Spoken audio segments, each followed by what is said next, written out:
Nolan, in announcing this acquisition, you said, quote, "It became very clear early in our conversations that our visions for the future of healthcare in this region were aligned," end quote. Tell me when those conversations with Avera began.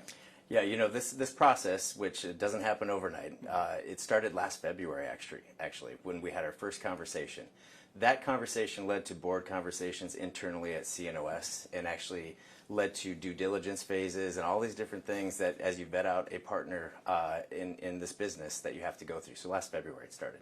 You also said Avera and CNOS share similar values, including a strong commitment to clinical excellence, patient-centered care, and community service.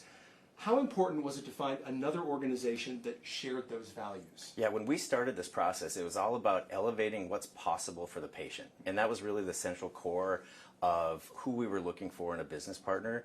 And with CNOS's mission of improving health and Avera's ministry and putting those two together, it became very clear right away that we were moving down the right path to elevate patient care in this town. Avera's CEO said this: "We're excited to welcome them to Avera and look forward to providing even greater continuity of care for the patients and communities we serve."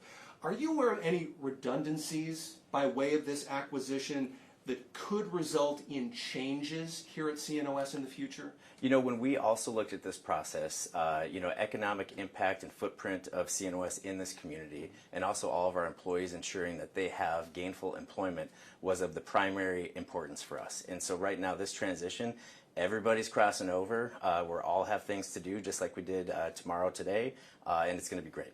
Undoubtedly, patients will have questions. So, will the acquisition, which we know is effective January 1st, 2027, affect surgeries or procedures that are scheduled after that? Put another way, let's say I have a surgery scheduled for the end of January 2027. I have a CNOS doctor. Will I still have that same doctor, and will I still have that surgery at the same facility where it's scheduled? The answer is yes and yes. So the short answer for all of our patients is nothing is changing. Your providers will stay the same, your locations will stay the same. What will change is potentially who you hear from or what name you hear that's going to be Avera CNOS versus CNOS in the new day. Will the new Avera CNOS continue to accept forms of insurance that CNOS currently accepts, or will that change with the acquisition? Because patients will obviously have questions about that. Yeah, there will be no changes to insurance coverage. We will accept everything that CNOS has been formally accepting.